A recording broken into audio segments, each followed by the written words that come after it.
এবং আমাকে জমটুপি পরিয়ে সরাসরি ডিবি অফিসে নিয়ে আসে। ডিবি অফিসে নিয়ে এসে আমাকে প্রথমেই একদম প্রায় অর্ধলঙ্গ করে ফেলে আর কি।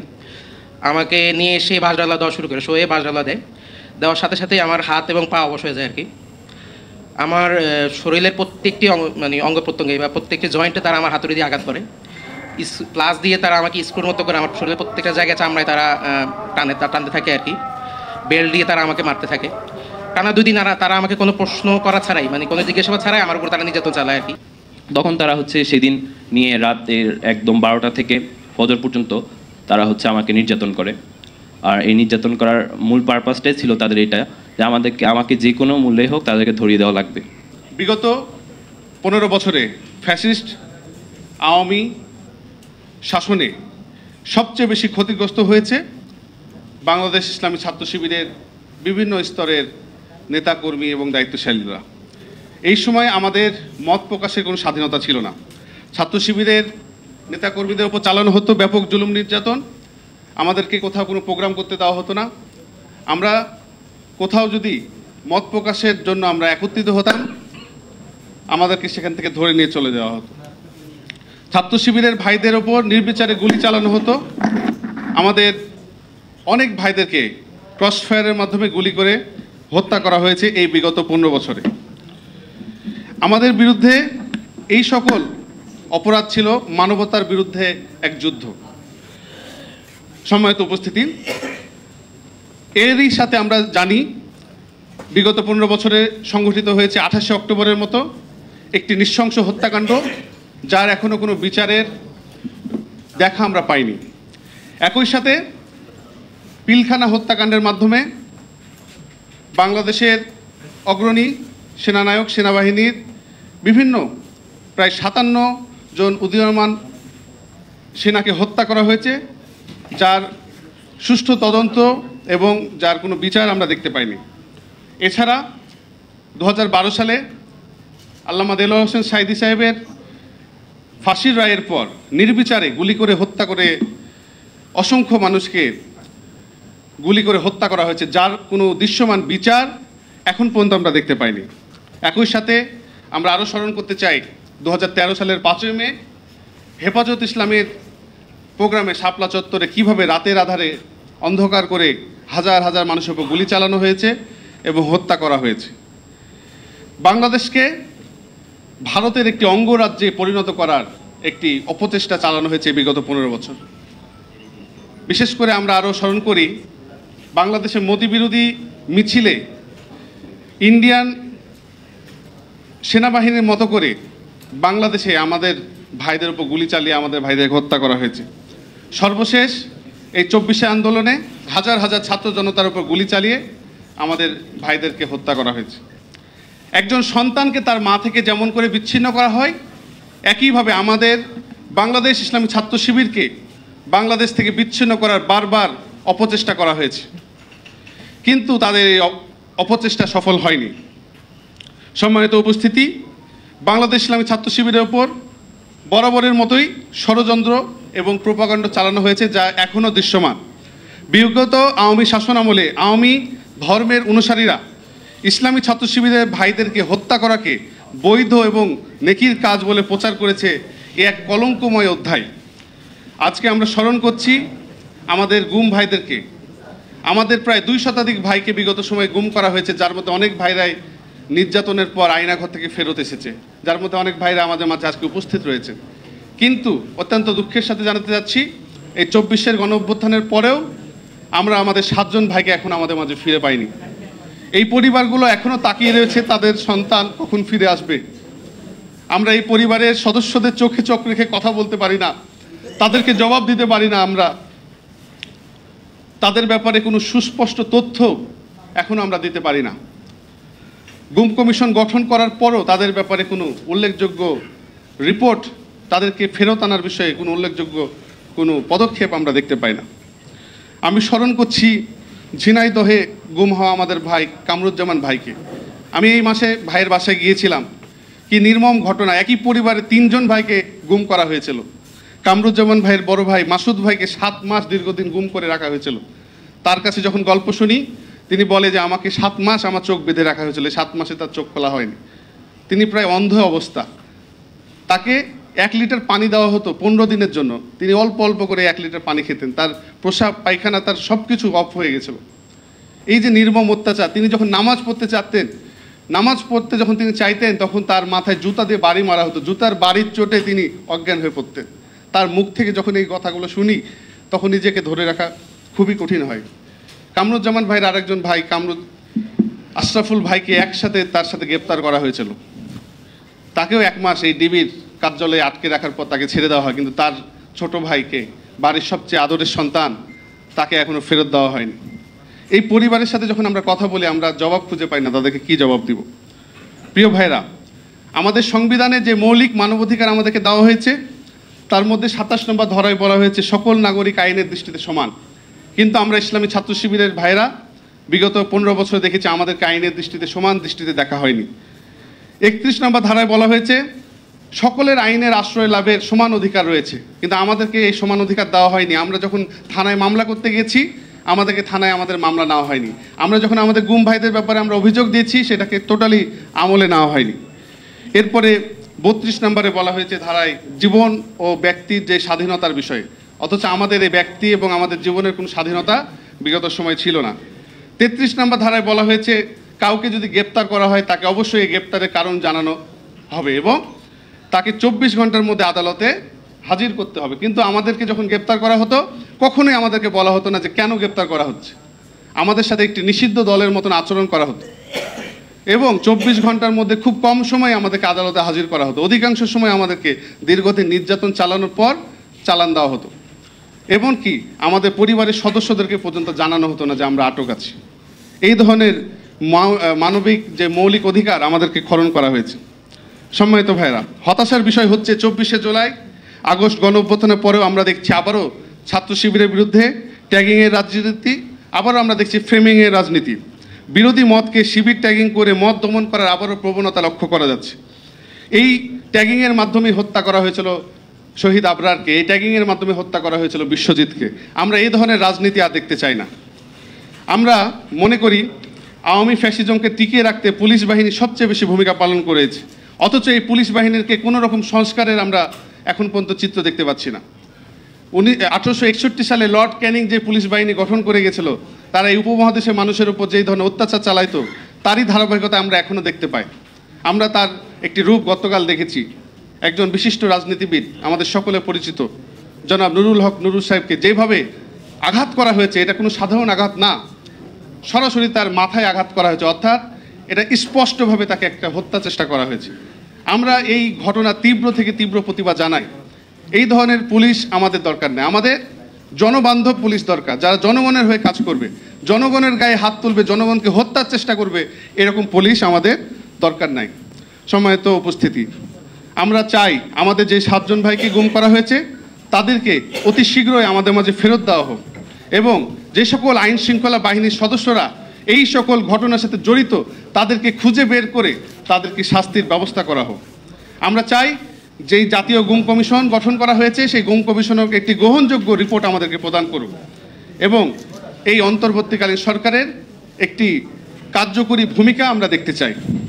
তবেই আমরা আশাবাদী হব এবং এই মানুষের যে মৌলিক মানবাধিকার তবেই ফিরে আসবে ইনশাআল্লাহ। আল্লাহ তাআলা আমাদের গুম ভাইদের পরিবারকে ধৈর্য দান করুক এবং অন্যায়ের শৃঙ্খল ভেঙে সত্য ও ন্যায়ের বিজয় দান করুক। আমি 2010 সালের 14ই জুলাই আমাকে র্যাব পরিচয়ে গুম করা হয় ঢাকার ধানমন্ডির রবীন্দ্র সরোবর থেকে, এবং 14 জুলাই থেকে 30শে আগস্ট পর্যন্ত আমাকে র্যাব হেডকোয়ার্টার যেটা বলা হয় র্যাব 1 তার TFI সেলে আমাকে বন্দি রাখে এবং নির্মম নির্যাতন করা হয়। 47 দিন পরে আমাকে জঙ্গি একটা ট্যাগিং দিয়ে রাজশাহীতে নিয়ে গিয়ে 54 ধারায় অ্যারেস্ট দেখায় কোর্টে প্রেরণ করে। সম্মানিত উপস্থিতি, আমাকে 47 দিন গুম করে রাখা হয়েছিল, নির্মম নির্যাতন করা হয়েছে, তার পরিপ্রেক্ষিতে কোর্টে জিডি করা হয়েছে, হাইকোর্টে রিট করা হয়েছে এবং আমাকে যেখানে রাখা হয়েছিল পরবর্তী পর্যায়ে আমাদের যে সমস্ত ভাইদের ধরছিল তারা গিয়ে আমাকে সেখানে দেখেছে। দেখার পরে হাইকোর্টে বলার পরে, হাইকোর্ট থেকে নির্দেশনা আসার পরে আমার ব্যাপারে প্রশাসনিক কোনো ব্যবস্থা সেই সময় নেওয়া হয় নাই। ইভেন গুটি কয়েক পত্রিকা ছাড়া কোনো পত্রিকায় এগুলো সংক্রান্ত নিউজ করার সাহস পাই নাই। এমন একটি সময় আমরা পার করে এসেছি। সম্মানিত উপস্থিতি, আমি সেই ঘটনাগুলো বলবো না, আমি 3টা বিষয় এ কথা বলবো। 1 নম্বর কথা যেটা বলবো সেটা হচ্ছে যে বাংলাদেশে বিগত সময় আমরা যে সময়টা পার করে এসেছি, ভবিষ্যতে যেন কোনো রাজনৈতিক দল ক্ষমতা আসলেও এই রকম ধরনের ন্যাক্কারজনক কোনো ঘটনার জন্ম দিতে যেন না পারে, এর জন্য এনটিএম সরকারের কাছে আহ্বান করব যে এমন কিছু নীতিমালা তারা তৈরি করুক যে কোনো সরকার যদি আসে প্রশাসনকে ব্যবহার করে আইনের বাইরে গিয়ে যেন এরকম ধরনের কোনো ন্যাক্কারজনক ঘটনা ঘটাইতে না পারে। 2 নম্বর যে কথাটি বলবো যে আমাদের প্রত্যেকটি ডিপার্টমেন্টের প্রত্যেকটি বিভাগের সুনির্দিষ্ট কিছু আইন আছে, কিছু নীতিমালা আছে। পুলিশের আছে, র্যাবের আছে, সেনাবাহিনীর আছে, আদার্স সবগুলোরই আছে। তাদের সুনির্দিষ্ট আইনের বাইরে তারা যেন কোনো ঘটনা ঘটাইতে না পারে। যদি ঘটনা ঘটায় তাহলে আইনের মাধ্যম দিয়ে বিভাগীয় পানিশমেন্টের ব্যবস্থা তাদের জন্য নিশ্চিত করা হয়। এই আইনটা জোরদার করা দরকার। আমাকে যিনি জলজান্ত যে ব্যক্তিটি গ্রেপ্তার করলো, যাকে আমি দেখেছি, শুধু আমি দেখি নাই, আমার সাথে আরও 6 জন ভাই ছিলেন, তারাও দেখেছে। মানে চোখ খুলে অবস্থায় আমাদেরকে গ্রেপ্তার করা হয়েছে, কিডন্যাপ করা হয়েছে। অথচ উনি এখন বলেন যে আমি তো সেই সময় ডাটা এন্ট্রি অফিসার ছিলাম, আমি তো অসুস্থ ছিলাম, আমি অমুক হাসপাতালে ভর্তি ছিলাম।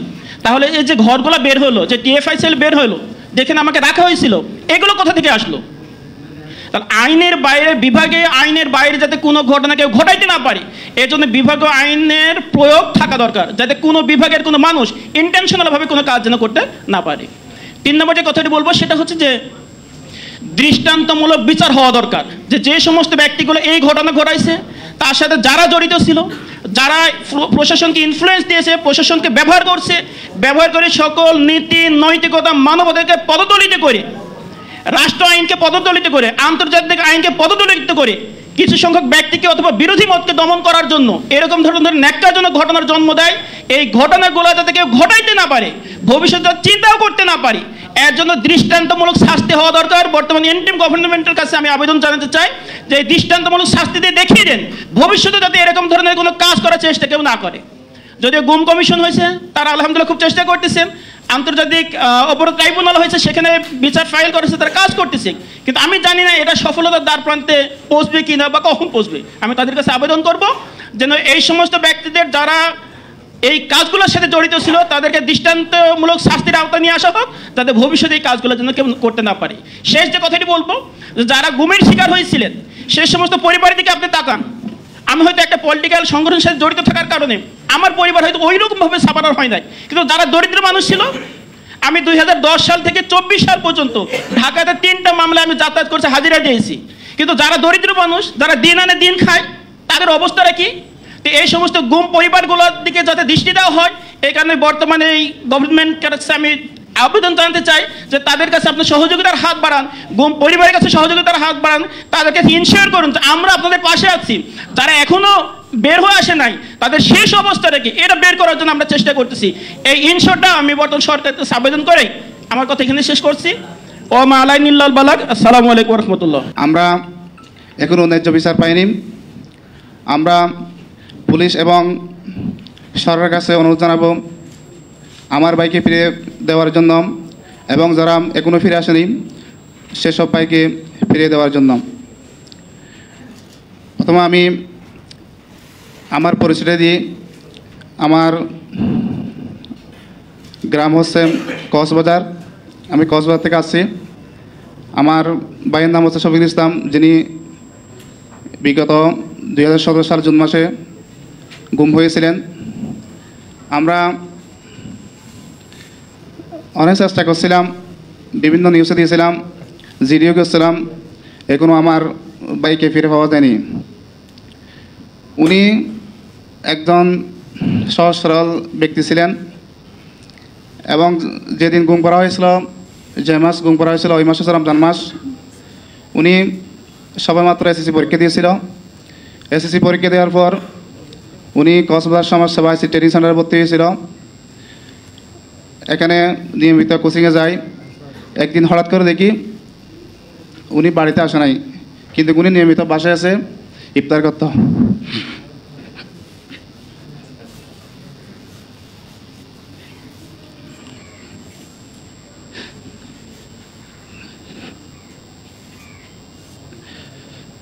এরপর থেকে আমরা অনেক খোঁজাখুঁজি করছিলাম, কিন্তু আমরা এর আগে মামলা করছিলাম, জিডি করছিলাম থানায়, কিন্তু বিগত 24 জুলাই অভ্যুত্থানের মাধ্যমে বাংলাদেশ দ্বিতীয় স্বাধীন হওয়ার পর একটা সুযোগ পেয়েছিলাম। একটা ভাইয়ের মাধ্যমে জানতে পারতেছি যে আমার ভাই এরকম আইনা করেছিল। ওনারা ছিল একসাথে 3 জন, 7 জন ছিল একসাথে। একজন জয়নুল আবেদিন, একজন শফিকুল ইসলাম, আরেকজন ছিল নাজবুল হক ফুরকান, আরেকজন ছিল সাইফুল ইসলাম তারেক। সাইফুল ইসলাম তারেক কি আছেন? উনি মানে আসেন মনে হয়। কিন্তু আমরা কোনো ওই সাইফুল ইসলাম তারেক ভাই মাধ্যমে খবর পাইছি যে আমরা একসাথে, ওনারা একসাথে 7 জন একসাথে টানা 3 বছর ছিল 2017, 18, 19 সালে। কিন্তু দুর্ভাগ্যের পরিহাস, আমরা যে একটা গুম কমিশন অভিযোগ করতে হবে, সেটা আমরা কারো কাছ থেকে এবং কারো মাধ্যমে আমরা কোনো খোঁজখবর পাইনি এবং সুপরামর্শ পাইনি। কিন্তু ভাই হঠাৎ করে ওই মামলার মাধ্যমে উনি সাইফুল ইসলাম তারেক ভাই 2020 সালে 20শে ডিসেম্বর বের হয়েছিল। এরপর 2024 সালে গণঅভ্যুত্থানের পর উনি জয়নুল আবেদিনের বড় ভাইয়ের সাথে যোগাযোগ করছিলাম। জয়নুল আবেদিন বড় ভাই আমাকে ফোন করছিলাম, ভাই এরকম ওনারা, তো উনি আমাকে বলছেন সাইফুল ইসলাম তারেক ভাইয়ের সাথে যোগাযোগ করার জন্য। কিন্তু যোগাযোগ করার পর জানতে পারতেছি যে তখন শফিকুল ইসলাম এবং নাজবুল হক ফুরকান ওনারা 2 জন বন্ধু ছিলেন। ওনাদেরকে গুম করেছিলেন র্যাব 7। তখন 2017 সালে কক্সবাজারে র্যাব 7 ছিল। এখন বর্তমানে র্যাব আছে র্যাব 15।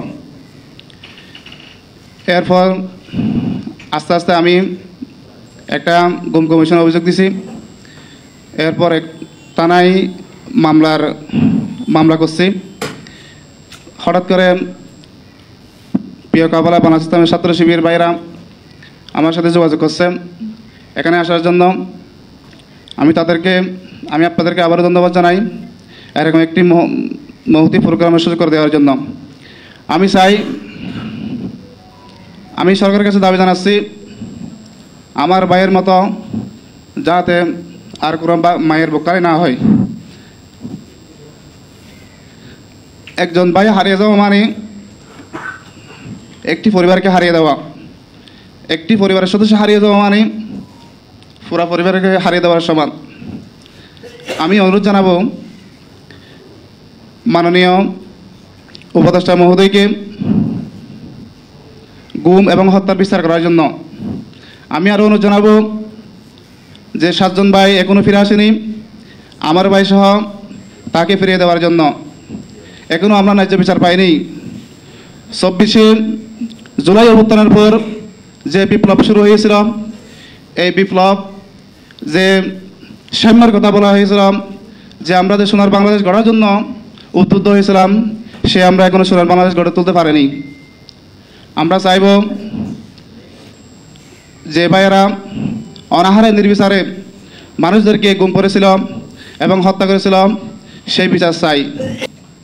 4 আগস্ট 2016 সালে আমার ভাই মোহাম্মদ রেজওয়ান হোসেনকে এসআই নূর আলম বেনাপোল প্রভার থেকে ও আরেকজন সঙ্গী আমার ভাইকে তার ইচ্ছার বিরুদ্ধে জোরপূর্বকভাবে অন্যায়ভাবে গ্রেপ্তার করে নিয়ে যায়। আমরা যখন খবর পাই তখন আমরা থানায় যোগাযোগ করলে ওসি অপূর্ব হাসান তিনি অস্বীকার যান এবং বলেন যে না, আমরা এই নামে কাউকে গ্রেপ্তার করি নাই। আমরা আবার বললাম না স্যার, আমার ভাইকে এসআই নূর আলম আর একজন সঙ্গী ছিল সিভিল ড্রেসে, তাকে ধরে নিয়ে এসেছে। আমি ওই সময় এসআই নূর আলমের ছবি আমি উঠায় রেখেছিলাম এবং যে মোটরসাইকেলে নিয়ে গিয়েছিল আমার ভাইকে তার ব্যবহৃত মোটরসাইকেলের ছবিও আমি এনেছি। আজ পর্যন্ত আমার ভাই আমরা কোনো খোঁজ খবর পাই নাই। ওসি অপূর্ব হাসান আমাদের সাথে ওই সময় 4 আগস্টে একটা মানুষ যে কিভাবে কুকুরের মতো দূর দূর করে ব্যবহার করে তাড়িয়ে দিয়েছিল, সেই দিন আমরা জানি। এই আগস্টের 4 তারিখ, এখন 30 তারিখ। এই আগস্ট মাস আসলেই সবচাইতে বড় কষ্ট লাগে। আমার ভাইয়ের খোঁজ যখন আমরা নিতে যাই, তখন অপূর্ব হাসান আমাদের খুব গালাগালি করে আর বলে, একে খুঁজতে পারবি না, তোর ভাই তুরস্কে গিয়েছে আইএসের সাথে যোগ দিতে, আমার এই নাম্বারে কথা হয়েছে। আমি তখন বললাম, স্যার ওই নাম্বারটি আমাদের কাছে দেন, তাহলে আমরা কথা বলে দেখি যে কোথায় আছে। তখন আবারও আমার মা বোন তুলে গালাগালি করে এবং গলা ধাক্কা দিয়ে দিয়ে আমার বড় ভাই আমার সহ থানা থেকে বের করে দেয়। পরদিন 5 তারিখে আমি আবারও থানায় যাই খোঁজ না পেয়ে। তদন্ত ওসি খন্দকার শামীম আহমেদের কাছে, তিনি আমাদেরকে দেখে বললেন, কি সমস্যা? আমি বললাম, স্যার আমরা একটা জিডি করতে চাই। অতএব তখন বলল, কি জিডি করবেন বলেন। আমি বললাম, আমার ভাইকে এসআই নূর আলম তার ইচ্ছার বিরুদ্ধে তাকে ধরে নিয়ে এসেছে বেলা 12টার দিকে অসংখ্য লোকের মধ্য থেকে। আমার অনেকেই সাক্ষী দিচ্ছে এখন যে তারা তাকে ধরে নিয়ে এসেছে। তখন উনি ফোনটা বের করে ফোন করে কার কাছে, আমি পাশেই দাঁড়ানো ছিলাম। তখন ফোন করে বলল, ঠিক আছে আপনি জিডির করে বলেন, আমি লিখছি। তখন উনি লিখলো, লেখা শেষ হয়ে আমার ভাইয়ের একটা সাইন নিল। সাইন নেওয়ার পরে বললাম, স্যার এটা আমার কপি দেন। বলল, এখন না, আপনার ভাই যে দোষী কি নির্দোষী আমরা এটা যাচাই করব, তারপর আপনার কপি আপনার বাসায় পৌঁছে যাবে। ওখান থেকে আমরা বাড়িতে ফিরে আসলাম। তখন একটু স্বস্তি আসলো মনে যে আসলে আমার ভাইকে তারা ধরেছে। পরদিন 7 তারিখে বিকেলবেলা খন্দকার শামীম আহমেদ আমাদের একটা জিডি কপি দেয়। সেই জিডি কপিতে আমরা যে বয়ান লিখেছিলাম সে বয়ানের কোনো কিছুই ছিল না, উল্টো জিডির কপিতে লিখে দিয়েছে যে আমরা জামাত শিবির সমর্থিত পরিবার এবং আমার ভাই বাসা থেকে নিরুদ্দেশ হয়ে গিয়েছে। এটা বলে আমাদেরকে এই কপি আমাদের পাঠিয়ে দেয় আমার বড় ভাইয়ের কাছে। আসলে এরপর থেকে আমরা 9 বছর আমি আমার ভাইয়ের খোঁজের জন্য খুলনা, ঢাকা যেখানে আমাকে ডাকে, যে প্রোগ্রামে ডাকে আমি সব প্রোগ্রামে গিয়েছি, কিন্তু আজ পর্যন্ত আমার ভাইকে আমরা পাই নাই। আমার মা, আমি এখান থেকে বাসায় যাব, আমার মা আমাকে বলবে, খোকা কি খবর নিয়ে এসেছো? আমি বলতে পারি না, এক পাশে সরে যাই। আমার বাবা ব্রেন শর্ট হয়ে গেছে আমার ভাইয়ের জন্য। আমরা খুবই গরিব মানুষ, আমরা অনেক কষ্টের ভিতরে আমার ভাইকে অনার্সের 2nd ইয়ারে পড়াশুনো করাতাম খুব কষ্ট করে।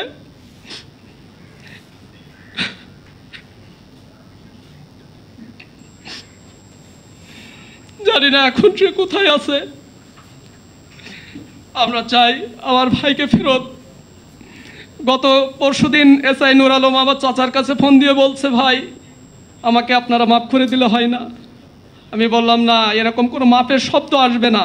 আমার ভাই কোথায় আছে তুমি বলে দাও যে আমার ভাই কোথায় আছে। খন্দকার শামীম আহমেদ তার শ্বশুরকে পাঠায় আমার বাসায় যে কিছু টাকা নিয়ে তার মামলাটা কি তুলে নেওয়া যায় না। আমি বললাম, না, কোনো মামলা না, আমার ভাইকে ফেরত চাই। আমরা মামলা তুলে নেবো, ভাইকে ফেরত দেন, আমরা টাকা চাই না। টাকা দিয়ে কী করবো? টাকা মানুষই ইনকাম করে, আমরা খুব কষ্ট করেও ইনকাম করে ভাইকে লেখাপড়া করাতাম। মাননীয় প্রধান উপদেষ্টার কাছে আমার আবেদন যে আমার ভাই সহ যে 7 জন ভাই ছাত্র শিবিরে গুম আছে, এই ভাইদেরকে আপনি ফেরত দিন। আমি আসিফ নজরুল স্যারের সাথে অনেকবার কথা বলেছি এরকম প্রোগ্রামে। তিনি আমাদের বলেছিলেন, আশার বাণী দিয়েছিলেন যে সময় একটা দিন আসবে। কোথায় সেই সময়? আসিফ নজরুল স্যারকে আপনি দেখেন না যে এই গুম হওয়া পরিবারগুলো কত কষ্টের মধ্যে আছে? আর কি কোনোদিন বলতে পারবেন যে আশার দিন আসবে, সেই আশার আলো আমরা দেখব?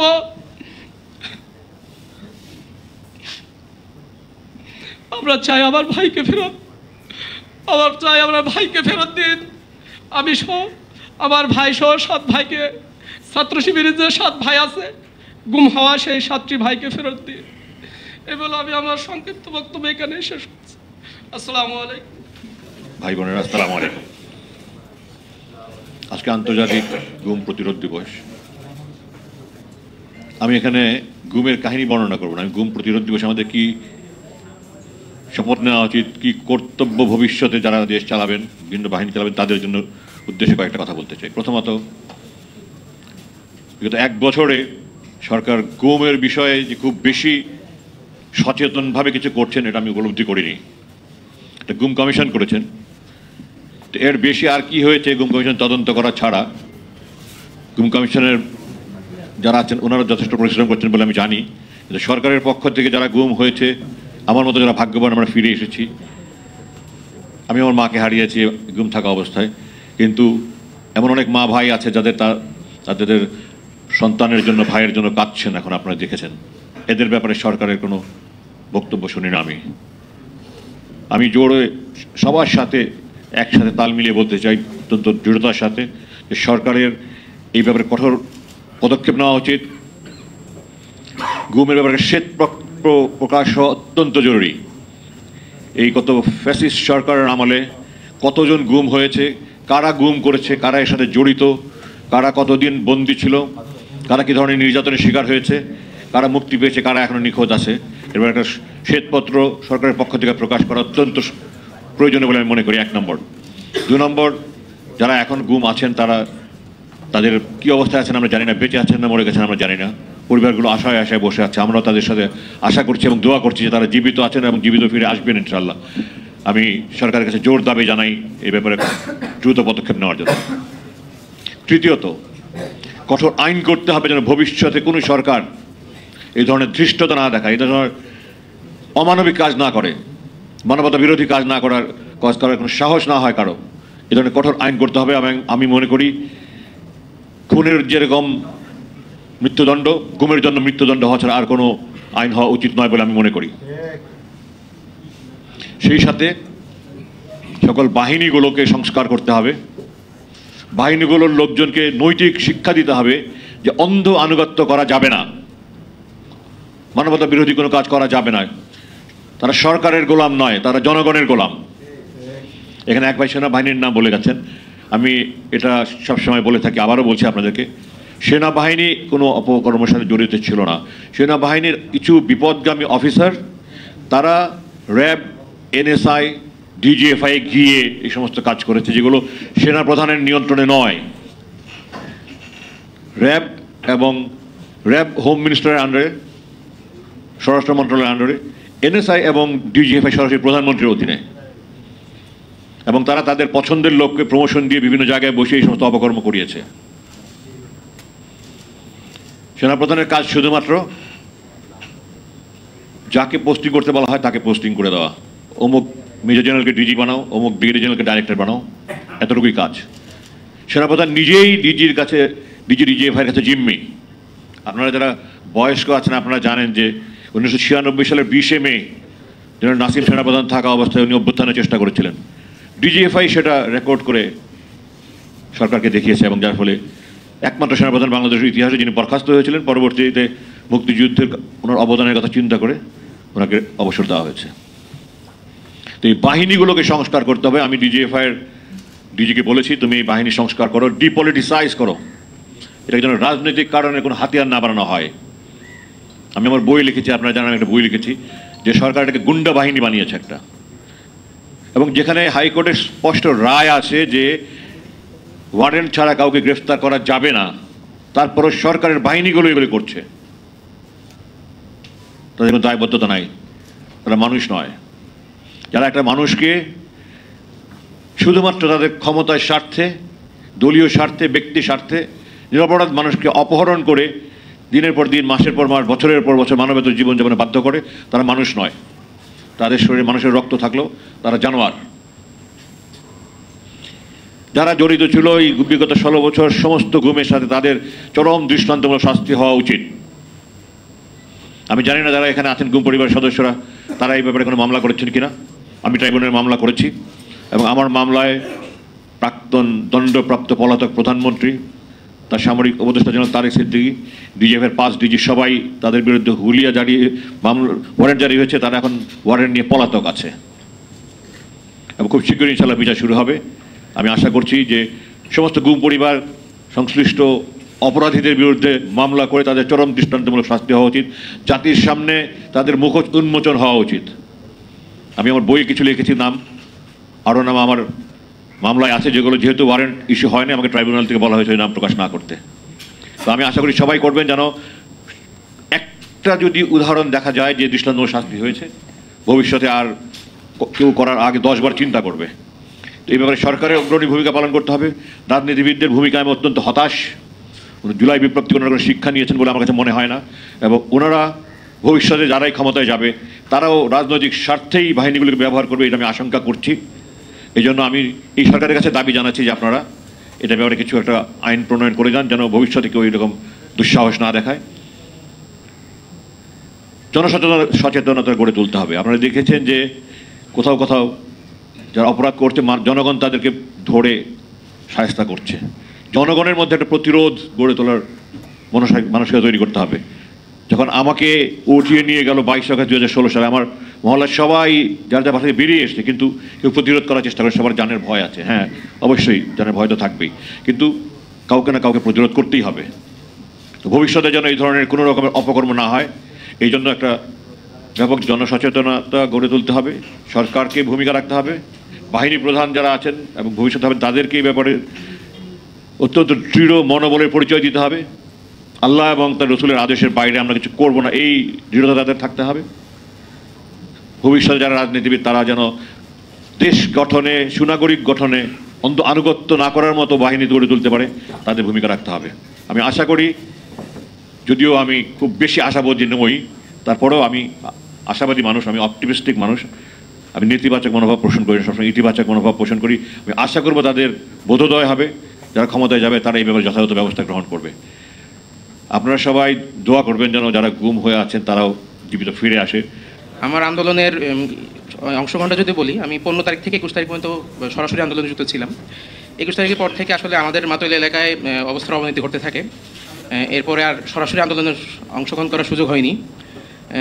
22 তারিখে আমাদের এলাকা থেকে প্রায় 23 জনকে ধরে নিয়ে যাওয়া হয়। আমাদের এলাকার অনেক সাংগঠনিক এবং সাধারণ মানুষকে ধরে নিয়ে যাওয়া হয়। তো ওই দিনে চিন্তা করি যে আসলে এলাকায় থাকাটা নিরাপদ হবে না। আমি আমার অদূরেই আমার মামার বাসা আছে বড়ভাঙ্গায়, আমরা বড়ভাঙ্গায় চলে আসি। 24 তারিখে খবর পাই আমার সাথে আন্দোলনে হাসানুল ইসলাম ফায়াজ ছিল, তাকে পুলিশ ধরে নিয়ে গিয়েছে। তো ও আর আমি একসাথে আন্দোলনে থাকার কারণে চিন্তা করি যে আর ঢাকায় থাকাটা নিরাপদ হবে না। তো পরের দিন গ্রামে যাওয়ার সিদ্ধান্ত নিই আর কি।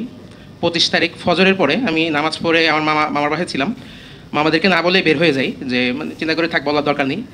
ফজরের পরে আনুমানিক 6:30 হবে, আমি বের হয়ে রিক্সার জন্য অপেক্ষা করতে থাকি। প্রতিমধ্যে রিক্সায় 2 জন সিভিল ড্রেসে এসে আমার সামনে রিক্সা থামায় এবং সাথে সাথে আমার শার্ট এবং প্যান্ট ধরে ফেলে আর কি। ধরেই আমার মাথার 2 দিক থেকে অস্ত্র তাক করে, আমাকে কিল ঘুষি মারতে থাকে। তো তারা ধরেই তাদের তৎকালীন লালবাগ স্পেশাল জোনের ডিসি মশিউর, তাকে সে মনে তখন ওখানে মিশনে ছিল, তাকে ইনফর্ম করে। সে প্রায় 10-12 জন নিয়ে একটি হাইস গাড়িতে করে চলে আসে। তো এসে আমাকে কিল ঘুষি মারতে থাকে। তো আমাকে তখন হ্যান্ডকাফ পরিয়ে তাদের গাড়িতে বসায় রাখে এবং আরও একটি টিম আমার মামার বাসায় যায়। মামার বাসায় যেয়ে তারা নাটক সাজায় হচ্ছে যে মাসুর কোথায়, মাসুরকে বের করে দেন, মাসুরকে খুঁজে বের করেন। তো তারা এই কথা বলে আমার মামার 2 ছেলে এবং আমার মামির গায়েও তারা হাত তুলে ভাঙচুর করে প্রচুর। তো আমার মামার 2 ছেলেকে তারা ধরে নিয়ে আসে, ধরে আমার সামনে দিয়ে নিচে নামায়। কিন্তু আমার গাড়িতে শেড দিয়ে থাকার কারণে আমাকে তারা দেখতে পায়নি, কিন্তু আমি তাদেরকে দেখতে পাচ্ছিলাম। তখন অনেক কান্না আসে আসলে, যেন আমি সংগঠনের সাথে জড়িত, কিন্তু আমার মামার ফ্যামিলি কোনোভাবেই রাজনৈতিক কোনো কিছুর সাথে সম্পৃক্ত ছিল না। তাদেরকে ধরে একটি গাড়িতে করে ড্যামরা থানায় নিয়ে আসা হয় এবং আমাকে জমটুপি পরিয়ে সরাসরি ডিবি অফিসে নিয়ে আসে। ডিবি অফিসে নিয়ে এসেই আমাকে প্রথমেই একদম প্রায় অর্ধলুঙ্গ করে ফেলে আর কি। আমাকে নিয়ে এসে বাঁশডালা দেওয়া শুরু করে, শোয়ে বাঁশডালা দেওয়ার সাথে সাথেই আমার হাত এবং পা অবশ হয়ে যায় আর কি। আমার শরীরের প্রত্যেকটি অঙ্গ প্রত্যঙ্গে বা প্রত্যেকটি জয়েন্টে তারা আমার হাতুড়ি দিয়ে আঘাত করে। প্লাস দিয়ে তারা আমাকে স্ক্রুর মতো করে আমার শরীরের প্রত্যেকটা জায়গায় চামড়ায় তারা টানতে থাকে আর কি। বেল্ট দিয়ে তারা আমাকে মারতে থাকে। টানা 2 দিন তারা আমাকে কোনো প্রশ্ন করা ছাড়াই, কোনো জিজ্ঞাসাবাদ ছাড়াই আমার উপর তারা নির্যাতন চালায় আর কি। 25 থেকে 26 তারিখ রাত পর্যন্ত। 26 তারিখ রাতে আমাকে তারা ডিবি সেলে দেয় নিচতলায়। সেখানে যাওয়ার পরে পরিচিত মুখ খুঁজতে থাকে আর কি। তো হাসানুল ইসলাম ফায়াজকেও পাই, আশেপাশে অনেক পরিচিত ভাইরা ছিল। ডিবিতে 25 তারিখ থেকে 30 তারিখ পর্যন্ত ছিলাম। তো ডিবি সেলে অনেকেই দেখা হয়। ডিবি সেলে যদি একটা বর্ণনা দিই, যে আমাদের ডিবি সেলগুলো মাত্র 3টা রুম ছিল, প্রায় 25 থেকে 30 স্কোয়ার ফিটের হবে। ওখানে প্রায় আমরা 120 থেকে 30 জন ছিলাম। রাতে যখন শুইতাম হয়তো কারো পায়ের উপরে মাথা দিয়ে শুইতে হইতো, এরকম একটা অবস্থা। খুবই একটা খারাপ অবস্থা ছিল। তো এর মধ্যে আবার আমার উপর নির্যাতন বাড়তে থাকে। আমাকে আমার মোবাইলে তৎকালীন টেলিগ্রাম গ্রুপে আমি বৈষম্যবিরোধী ছাত্র আন্দোলনের একটা গ্রুপে অ্যাড ছিলাম, এমনি জাস্ট নিউজ গ্রুপ আর কি। তো সেটা পাওয়ার পর আমাকে বলতে থাকে যে কারা কারা আন্দোলনে ছিল তাদের খোঁজখবর, মানে তাদেরকে ধরা দিতে হবে আর কি, এবং আমার সাংগঠনিক যে ভাইরা আছে ডেমরা অঞ্চলে তাদেরকে ধরা দিতে পারলে আমাকে ছেড়ে দিবে। তা আমি অস্বীকার করি, আমার উপর নির্যাতন বাড়তে থাকে। সর্বশেষ হচ্ছে আমাকে বলা হয় যে হত্যা মামলা, মানে পুলিশ হত্যা মামলায় তারা আমাকে ফাঁসানোর চেষ্টা করে। তা আমি কোনোভাবেই সেটা স্বীকার যাই না। আমার মামলা যে প্রথম 3 আসামি তাদেরকে জোরপূর্বক গান পয়েন্টে রেখে তাদের থেকে হত্যার মামলার সাক্ষ্য নেওয়া হয়। তা আমার থেকে না পারার কারণে আমার উপর তারা নির্যাতনের মাত্রা আরও বাড়তে থাকে। সর্বশেষ 28 তারিখে হাসনাতের বিষয়ে তারা আমাকে বলে যে তুমি তার বিষয়ে বলবে যে সে হত্যার সাথে সরাসরি জড়িত ছিল, যে তোমার সাথে ছিল। তো আমি সেটা অস্বীকার করি। তা আমার উপর আরও নির্যাতনের মাত্রা বাড়তে থাকে। 30 তারিখে আমাকে কোর্টে প্রেরণ করা হয় মিথ্যা অস্ত্র মামলার আসামি বানিয়ে আর কি। দুপুরবেলা কোর্টে প্রেরণ করা হয়, আমাকে 10 দিনের রিমান্ড চাওয়া হয়। তো আমার শারীরিক অবস্থা দেখে মহামান্য আদালত আমার 2 দিনের রিমান্ড মঞ্জুর করে। তো রিমান্ড থেকে আসার পরে আবার সন্ধ্যাবেলা আমাকে আবার জিজ্ঞাসাবাদের জন্য নিয়ে যাওয়া হয় আর কি। জিজ্ঞাসাবাদে নিয়ে যে আমার ভাইয়ের ছবি আমাকে দেখায় যে এটা তোর ভাই না। তাই আমি একটু আমার বুকে একটু মোচড় দিয়ে ওঠে আর কি। তো আর কিছু বলেনি, জাস্ট আমার ভাইয়ের খোঁজখবর নিল আর বাবার ছবি দেখাইলো আর কি, বাবা আর ভাইয়ের। তো রাত 10টার সময় আমাকে সেলে দিয়ে দেয়। রাত 10:30টার সময় দেখি যে আমার ভাইয়া ডিবি সেলে ঢুকতেছে। তখন মানে একদম মানে খারাপ লাগে আর কি, যে আমার কারণে আমার ফ্যামিলির অলরেডি 3 জন আগে গ্রেপ্তার হয়েছে, আমার বড় ভাইকেও গ্রেপ্তার হইলো আর কি। 30 তারিখ দুপুরের সময় ভাইয়াকে এই প্রেস ক্লাব থেকে গ্রেপ্তার করে। আমার সমস্যা বলে আয়োজন করা হয়েছিল। ভাইয়া সমস্যা বলে পৌঁছার আগেই তাকে ডিবি তুলে নিয়ে যায় আর কি। তো ভাইয়ের উপর অমানুষিক নির্যাতন চালায়, ভাইয়াকে আমার মতোই তাদের নির্যাতন চালায়, ঝুলিয়ে পিটায় এবং শরীরের প্রতিটি জায়গায় তার আঘাত করে আর কি। অবশেষে 1 তারিখে আমাকে আবার কোর্টে প্রেরণ করা হয়, আবার 5 দিনের রিমান্ড চাওয়া হয়। সেদিন মাহমুদ আদালত আমার অবস্থা দেখে আর রিমান্ড মঞ্জুর করেনি, আমাকে সরাসরি কেরানীগঞ্জ আদালতে প্রেরণ করে। জুলাইয়ের 1 বছর পার হয়ে গেল। তারপর আসলে দুঃখের সাথে বলতে হচ্ছে যে আমাদের যে মামলাগুলি সেগুলোর এখনও নিষ্পত্তি হয়নি। এখনও আইনের চোখে আমরা আসামি হিসাবে আছি আর কি। হাজারো শহীদের রক্তের বিনিময়ে যারা আজকে ক্ষমতার মসনদে বসেছেন তাদের উদ্দেশ্যে বলতে চাই যে আমাদের এই মামলাগুলো যদি আপনারা নিষ্পত্তি করতে না পারেন, অন্তত আমাদেরকে জেলে পড়ে রাখেন, যেহেতু আমরা আইনের চোখে আসামি। সবাই আমাদের জন্য দোয়া করবেন, আমি যাতে দেশ ও দশের কল্যাণে কাজে লাগতে পারি। আসসালামু আলাইকুম। আসলে এখানে গুম হওয়া পরিবারের সদস্যবৃন্দরা উপস্থিত রয়েছেন। তাদের সামনে আমাদের যে কথা বলতে আসলে অনেক বেশি কষ্ট হয়। তাও আমাকে যেহেতু কথা বলতে বলেছে সেহেতু কিছু কথা শেয়ার করছি। বিগত সরকারের আমলে আমরা শুনেছি এবং আমরা দেখেছি আর কি, মানে প্রতিনিয়তই যারা অন্যায়ের বিরুদ্ধে তাদের কণ্ঠস্বর জারি রেখেছিল তাদেরকেই তারা হচ্ছে কখনো টর্চার করত। যারা একটু বেশি এই অন্যায়ের বিরুদ্ধে সোচ্চার ছিল তাদেরকে তারা গুম করে তাদেরকে আর এই পৃথিবীতেও রাখতো না। ঠিক একই বিষয় আমাদের 24-এর এই গণ অভ্যুত্থান জুলাইয়েও আমরা দেখেছি। আমরা যারাই আন্দোলনের সাথে সম্পৃক্ত ছিলাম তাদেরকেও তারা তাদের বাধা মনে করেছিল আমাদেরকে এক প্রকার। এই জন্যই তারা আমাদেরকে গ্রেফতার করে, পরবর্তীতে তারা আমাদেরকে গুম করে রাখে গ্রেফতারের পূর্ববর্তীতেই। 24 তারিখেই তারা মূলত আমাকে ধরে নিয়ে যায়। তাদের আসলে ধরে নেওয়ার মূল পারপাসটা ছিল আমার থেকে কিছু জিজ্ঞাসাবাদ করবে। তাদের জিজ্ঞাসাবাদ করার পয়েন্টগুলো ছিল এরকম যে আমরা যেই আন্দোলনে অংশগ্রহণ করেছিলাম আমাদের ওই জায়গায় ইউথ এঙ্গেজমেন্টটা অনেক বেশি ছিল। তো এই ইউথ এঙ্গেজমেন্টের বিষয়টা আমাদের সেখানকার যে এলাকায় আমরা আন্দোলন করতাম সেখানকার শিক্ষকবৃন্দ ছিল, আমাদের সহপাঠী বন্ধুরা ছিল, আমাদের ভাইরা ছিল, যারা আমাদেরকে অনেক বেশি হেল্প করতো। তখন তাদের এই বিষয়গুলো তাদের অনেক বেশি তারা এই বিষয়গুলো ভয় পাইতো। তখন তারা আমাদেরকে অ্যারেস্ট করে, জিজ্ঞাসাবাদ করে। তো সেই জায়গা থেকে যখন তারা আমাকে নিয়ে যায়, আমাকে নিয়ে তারা মূলত এই জিজ্ঞাসাবাদ করার এক পর্যায়ে তারা বলে আমার শিক্ষকদেরকে আমার ধরিয়ে দেওয়া লাগবে, ভাইদেরকে ধরিয়ে দেওয়া লাগবে, আমার বন্ধুদেরকে ধরিয়ে দেওয়া লাগবে। সেই পর্যায়ে আমার শিক্ষকদেরকে কল দেয়, শিক্ষকদের মোবাইলে আমার ফোন থেকে। তখন তাদেরকে পায় নাই। তখন মাতুয়েল পূর্ব থানা শাখার এখানে যে মাসরুর ভাই একটু কথা বলে গিয়েছেন, সেই শাখারই রাশেদ ভাই ছিল ওই আন্দোলনে, ওই ময়দানে অনেক গুরুত্বপূর্ণ ভূমিকা রেখেছিল। তখন তার মোবাইলে কল দেয় আমার, তাকে পেয়েছিল। তো তখন আমি যখন কথা বলছিলাম তখন ভাইকে বলেছিল একটা প্লেসে আসতে, এই প্লেসে আসি ভাইয়া তাকে ধরবে। তো আমি তখন কথা বলার সময় সাইন ল্যাঙ্গুয়েজ ইউজ করি, যেটা কারণে ভাইরা বুঝতে পারে। তো এই বুঝার পরবর্তীতেই আমার বন্ধু, আমার শিক্ষক এবং যারাই ওই আন্দোলনে ওই ময়দানে যুক্ত ছিল তারা সবাই তাদের সেফ পজিশনে চলে যায়। যার কারণে মূলত আমি তাদের তাদের কাছে আমাকে আর কি তারা অনেক কিছু মনে করে তারা ভাবছে হয়তো আমি মনে হয় আন্দোলনে এখানে অনেক কিছু করতেছি। পাশাপাশি তারা দেখেছিল সেখানে হচ্ছে আমি ওই যে স্লোগান দিতাম আমার আন্দোলনের ওই ময়দানে, এবং আমাদের যেই ওইখানে আমাদের যে পানি দিতাম, পানি সরবরাহ করতাম, খাবার সরবরাহ করতাম আমাদের আন্দোলনকারীদেরকে, এগুলোর কারণে তারা হচ্ছে অনেক বেশি মানে ক্রোধান্বিত হয় আমাকে দেখে। তখন তারা হচ্ছে সেদিন নিয়ে রাতের একদম 12টা থেকে ফজর পর্যন্ত তারা হচ্ছে আমাকে নির্যাতন করে। আর এই নির্যাতন করার মূল পারপাসটাই ছিল তাদের এটা যে আমাকে যে কোনো মূল্যে হোক তাদেরকে ধরিয়ে দেওয়া লাগবে। এবং তখন আমি এটা অস্বীকার করি এবং আমি মানে এটা কোনোভাবেই করতে চাই না। আমার আন্দোলনের সহযোগী তাদেরকে আমি ধরিয়ে দিব এরকম মন মস্তিষ্ক নিয়ে আমরা আন্দোলনে অংশগ্রহণ করিনি। তো সেই জায়গা থেকে তারা হচ্ছে আমার উপর অনেক বেশি নির্যাতন করে। এক পর্যায়ে তারা বলে যে কয়েকজনকে ধরে আনার পর বলছে যে আমাকে বলতে হবে যে হ্যাঁ এরা এই হত্যার সাথে জড়িত। তখন আমি এটাও দেখি না, কারণ আমি ওইখানে এরকম কোনো কর্মকাণ্ড দেখিই নেই। সেই জায়গায় তারা আমাকে এই পারপাসটা আমাকে বারবার খালি লিড করতেছে যে এটা বলতেই হবে আমাকে। তো এটাও আমি অস্বীকার করি। সেই জায়গায় তারা আমাকে মারতে মারতে সেন্সলেস করে ফেলায়। পরবর্তীতে থানা হাজতে পাঠায়। হাজতে পাঠানোর পর তারপর হচ্ছে ডিবি এরকম করে প্রায় 3 দিন আমাকে গুম রাখে। পরবর্তীতে আপনারা দেখেছেন বাকি সব কিছু।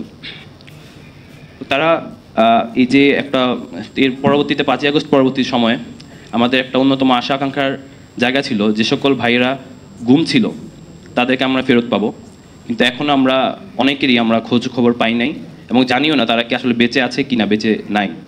তো আমরা সরকারের কাছে তো অনেকবারই অনুরোধ করেছি, এখন আর কি অনুরোধ করব। আপনারা দেখতেছেন সব সরকারের যারা উচ্চপদস্থ কর্মকর্তা রয়েছেন, আপনাদের কাছে অনুরোধ করব না, আপনারা এটা করবেন, আপনাদের এটার দায়িত্ব। আপনারা অতি শীঘ্রই আমাদের গুম ভাইদের খোঁজ দিন। যদি তারা না থাকেন, তারা যদি পৃথিবীতে না থাকেন, তাহলে সেই সংবাদটুকু হইলেও আমাদেরকে দিন। তো আমরা আর একটা কথা অনেক স্পষ্ট করে বলতে চাই, কেউ যদি ভাবেন বিগত সরকার আমলের মতো যেভাবে গুম সংস্কৃতির একটা বিষয় ছিল, কেউ যদি ভাবেন যে এই গুম সংস্কৃতি তারা আবার এই বাংলাদেশে ফেরত আনার চেষ্টা করবেন বা গুম সংস্কৃতির কালচারটা কেউ আবার এস্টাবলিশ করার চেষ্টা করবেন, তাদেরকে এই বাংলাদেশের জেনারেল জুমার্সকে তারা অনেক বেশি সতর্ক রয়েছে। জেনারেশন অফ জুমার্সকে তাদেরকে ফেস করতে হবে। তো সেই জায়গা থেকে বলতে চাই, ছাত্র শিবির আজকে যে এই সুন্দর প্রোগ্রামটা আয়োজন করেছে গুম ভাইদের স্মরণে, সেই জায়গা থেকে আমি আমার কথা বলে আজকে শেষ করছি। আসসালামু আলাইকুম রহমতুল্লাহ। গুম হওয়ার 12 সালের 14ই ফেব্রুয়ারি গুম হওয়ার পর, দিবাগত রাতে গুম হওয়ার পর 6 তারিখ থেকে একাধারে 21 দিন পর্যন্ত আমি ঢাকার রাস্তায় রাস্তায় ঘুরেছি। প্রশাসনের প্রতিরক্ষা বাহিনীর প্রত্যেকটি হেড অফিস দাঁড়িয়ে দাঁড়িয়ে ঘুরেছি।